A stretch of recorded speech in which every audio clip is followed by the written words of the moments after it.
الحمد لله نحمده ونستعينه ونستغفره ونؤمن به ونتوكل عليه ونعوذ بالله من شرور أنفسنا ومن سيئات أعمالنا من يهده الله فلا مضل له ومن يضلله فلا هادي له ونشهد أن لا إله إلا الله وحده لا شريك له ونشهد أن سيدنا ومولانا محمدًا عبده ورسوله أما بعد فأعوذ بالله من الشيطان الرجيم بسم الله الرحمن الرحيم قل إن صلاتي ونسكي ومحياي ومماتي لله رب العالمين وقال الله تعالى في مقام آخر لو أنزلنا هذا القرآن على جبل لرأيته خاشعا متصدعا من خشية الله صدق الله العظيم.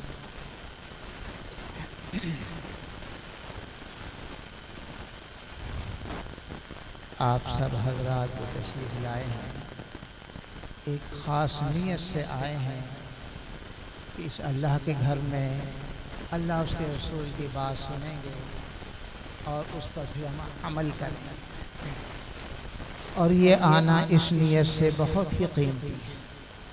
اور اگر کسی کی ایسی نیت نہ بھی ہو تو مسلم شریف کی ایک روایت ہے، آپ صلی اللہ علیہ وسلم نے ارشاد فرمایا کہ جب کہیں پر کوئی محفل مجلس ایسی ہو جس میں اللہ اس کے رسول کا تذکرہ ہو رہا ہو، آخرت کا تذکرہ، جنت دوزخ کا تذکرہ ہو رہا ہو، تو فرشتے اس مجلس کو گھیر لیتے، اور جب مجلس برخاست ہوتی ہے تو وہ اللہ کی بارگاہ میں حاضر ہوتے ہیں. اللہ تعالیٰ باوجود جاننے کے پوچھتے ہیں کہاں سے آئے؟ اللہ میاں ایسے ایسے تیرے بندے تھے، کیا کر رہے تھے؟ اللہ میاں تیرا ذکر کر رہے تھے، جنت کا ذکر کر رہے تھے، جہنم کا. اللہ نے فرمایا کیا انہوں نے جنت کو دیکھا؟ کیا جہنم کو دیکھا؟ اللہ میاں نہیں دیکھا. کیا حال ہو اگر وہ جنت و دوزخ کو دیکھ لیں؟ اللہ میاں جنت کو طلب کر رہے تھے، جہنم سے جو ہے پناہ چاہ رہے تھے. اللہ تعالیٰ فرماتے ہیں کہ تم گواہ ہو جاؤ کہ میں نے ان سب کو بخش دیا. اب ایک فرشتہ عرض کرتی اللہ میاں فلاں ایک شخص ویسے ہی آیا تھا، اس کی نیت اس میں شریک ہونے کی نہیں تھی، نیت اس میں شریک ہونے کی نہیں تھی. وہ تو ویسے اپنے کام جیسے یہاں پر بھی کوئی آئے ہم کو فلاں کو بلانا، لیکن وہ آگے بیٹھا ہوا ہے تو کیسے بلاؤں اس کو، چلو تھوڑی دیر بیٹھ جاتا. تو ایسے ہی کوئی بیٹھ گیا ہوگا. اللہ میاں فلاں بڑا گناہگار وہ ان کے ساتھ ویسے بیٹھ کے اس مقصد کے آیا نہیں تھا. اللہ تعالیٰ کیا فرماتے ہیں کہ ایسے جلیس ایسے بیٹھنے والے ہیں کہ ان کے پاس بیٹھنے والا بھی محروم نہیں، اس کو بھی میں نے بخش دیا. تو یہ محفل جو ہے جو ان بچوں کی وجہ سے سجائی گئی ہے، اللہ تعالیٰ اس کو اپنے بارگاہ میں قبول کرے. حقیقت یہ ہے کہ ہمارے ذہنوں میں دنیا کے نوٹ اور یہ پیسے اس کی اہمیت ہے، نیکی کی اہمیت نہیں، نیکی کی اہمیت نہیں. اور نیکی کی اہمیت کا جب احساس ہوگا اس وقت ہم کچھ کر نہیں سکیں گے، وہ آخرت میں. حقیقت یہ ہے کہ اس قسم کی محفل وقت تو ہمارا ویسے بھی گزر جاتا ہے، اور نہیں تو وہ دجال دیکھتے ہوئے گزر جاتا ہے، وہ موبائل کو دیکھتے رہتے ہیں، گیمیں دیکھتے رہتے ہیں، کیا کچھ دیکھتے رہتے ہیں، اس میں جو وقت ہمارا کتنا ضائع ہو جاتا ہے. وقت تو ہم ضائع کر دیتے ہیں. لیکن ایسی محفل مجلس یہ قیامت کے دن ایک جیسے کہ حدیث میں آتا ہے، آج صلی اللہ علیہ وسلم نے فرمایا کہ جو محفل مجلس ایسے ہی بیکار گزر گئی، کوئی اللہ اس کے رسول کا ذکر نہیں کیا، یہ شخص جنت میں بھی چلا گیا تب بھی حسرت ہوگی کاش کہ اس موقع پر میں کچھ اللہ کا ذکر کر لوں، کچھ اللہ اس کے رسول کا تذکرہ ہو جاتا، وہ وقت میں ضائع نہ کرتا. میرے بھائیوں اپنے وقت کو ضائع نہ کریں. یہ وقت بہت قلیل ہے، بہت قلیل ہے، کسی وقت بھی اچانک ختم ہو سکتا ہے. وقت کو ضائع نہ کریں، قیمتی بنائیں. جہاں بھی اللہ اس کے رسول صلی اللہ علیہ وسلم کا تذکرہ ہو رہا ہو، یہاں پر آپ لوگ آئیں، بچوں کے عزیز و اقارب آئے. قرآن پاک کی مناسبت کی وجہ سے، اس کی محبت کی وجہ سے کہ بچوں نے آج قرآن پاک مکمل کیا. یہ حقیقت ہے، بہت بڑی سعادت ہے، بہت بڑی سعادت ہے. قرآن پاک کی جو میں نے آیت کریمہ تلاوت کی سورہ حشر کی تیسرے رکوع میں کہ اگر قرآن پاک کو اللہ تعالیٰ پہاڑ پر نازل کرتے تو وہ پہاڑ بھی قرآن پاک کی وجہ سے خشیت و خوف کی وجہ سے دب جاتا، پھٹ جاتا۔ یہ سارا بوجھ قرآن پاک کا ہے بوجھ، لیکن بھئی آپ کے لیے نہیں، بلکہ بچے کہنے لگے اس میں بوجھ ہے لہذا ہم نہیں پڑھتے ہیں، نہیں، اب ہلکا ہو گیا۔ آپ صلی اللہ علیہ وسلم نے اس کا تحمل کر لیا، آپ صلی اللہ علیہ وسلم نے تحمل کر لیا اس بوجھ کا، کہ آپ صلی اللہ علیہ وسلم کے سینہ مبارک میں جب آیا پھر آپ صلی اللہ علیہ وسلم نے بوجھ برداشت کر لیا، پھر آگے آپ سے اس کا ظہور ہوا، صدور ہوا، ہمارے کانوں نے سنا، صحابہ نے سنا اور یاد کر لیا، اور ہلکا پھلکا ہو کے آگے۔ آپ نے دیکھا ہوگا کہ یہ فلٹر لگے ہوتے ہیں، آلودہ پانی بھی اس میں ڈالو تو آگے جو صاف ستھرا ہو کے نکلتا ہے، صاف ستھرا۔ ایسے ہی وہ بوجھ جتنا تھا وہ آپ صلی اللہ علیہ وسلم نے تحمل کر لیا، آگے ہلکا پھلکا ہو گیا۔ تو قرآن پاک جو آپ صلی اللہ علیہ وسلم پر نازل ہوتا تھا، حضرت ابو یعلا رضی اللہ تعالیٰ عنہ کہتے ہیں ان کو شوق تھا کہ وہ کیفیت دیکھوں حضور صلی اللہ علیہ وسلم پر جب وحی نازل ہوتی تو آپ صلی اللہ علیہ وسلم پر کپڑا ڈال دیا جاتا تھا۔ فتح مکہ کے بعد غزوہ حنین ہوا، اس کے بعد پھر طائف کا محاصرہ ہوا، پھر وہاں سے محاصرہ اٹھا لیا، جہرانہ کے مقام پر یہاں پر آپ صلی اللہ علیہ وسلم نے غنیمتیں بھی تقسیم کی، شہداء کی قریب ہی قبریں ہیں، ان کو وہاں پر دفن کیا۔ یہاں پر ایک شخص آیا جو خلوق میں لتھڑا ہوا اور اس نے لباس پہنا ہوا، یا رسول اللہ میرا عمرے کا ارادہ ہے، یہ میری حالت فرمائیں۔ آپ صلی اللہ علیہ وسلم نے سکوت اختیار کیا، تو آپ صلی اللہ علیہ وسلم پر وہ کیفیت طاری ہونا شروع ہوئی، اوپر کپڑا ڈال دیا گیا۔ تو حضرت عمر رضی اللہ تعالیٰ نے اس صحابی کو بلایا جس کی خواہش اور شوق تھا کہ آؤ دیکھیں۔ انہوں نے کپڑا اٹھا کر دیکھا تو آپ صلی اللہ علیہ وسلم ایسے ہانپ رہے تھے جیسے بکر کے لفظ آتے ہیں، جوان اونٹ کے لیے بولا جاتا ہے، جیسے وہ ہانپ رہا، اتنا بوجھ تھا۔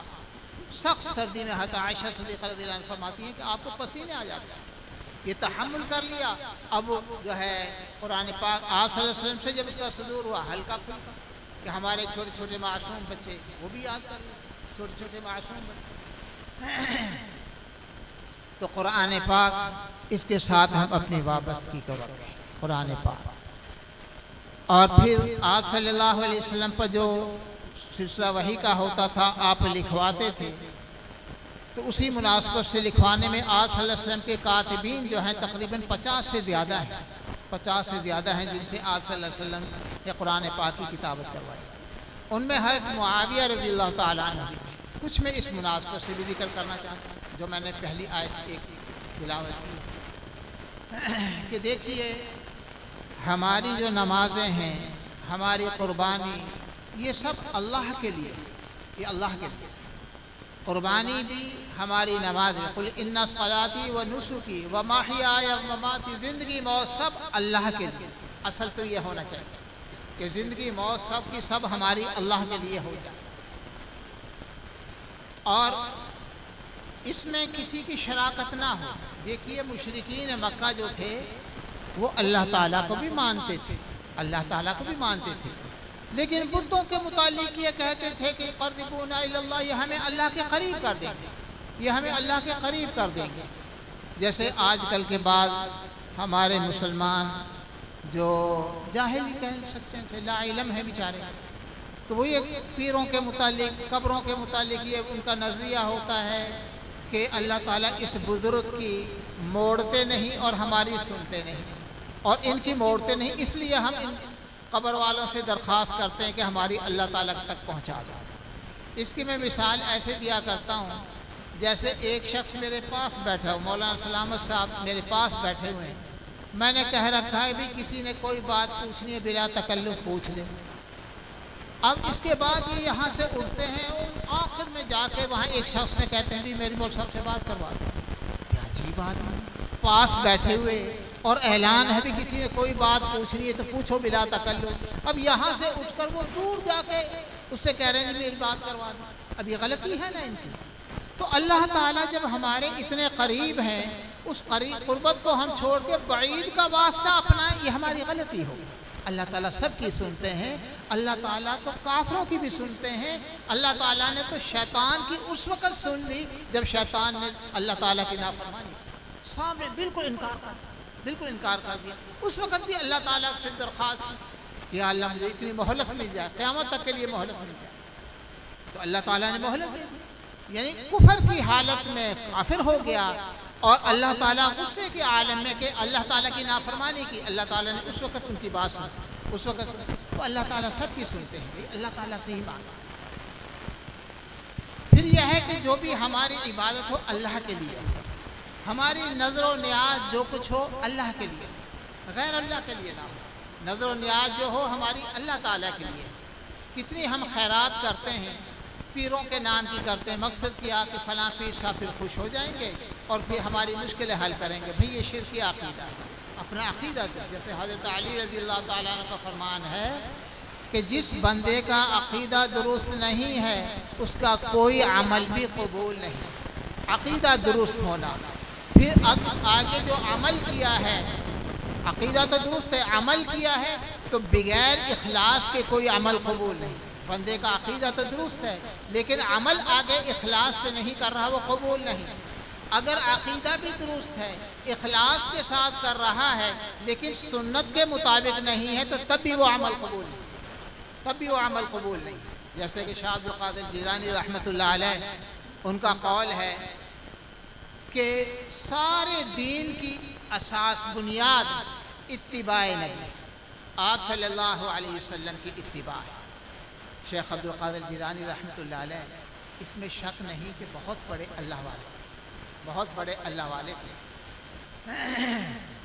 لیکن بہت بڑے ولی تھے، بلکہ ولیوں کی پیران پیروں کے پیر، واقعاً صحیح ہے یہ جملہ، اس میں کوئی شک نہیں ہے کہ پیروں کے بھی وہ پیر تھے، لیکن اس کے ساتھ ساتھ وہ عالم تھے، مدرس تھے، مفتی بھی تھے، درس حدیث بھی دیا کرتے تھے، فتویٰ بھی دیا کرتے تھے، اور فقہ احمد حنبلی اس کے وہ مقلد تھے۔ جیسے ہم فقہ حنفی پر عمل کرتے ہیں، امام ابو حنیفہ رحمۃ اللہ علیہ کے مقلد ہیں، وہ امام احمد بن حنبل رحمۃ اللہ علیہ کے مقلد ہیں۔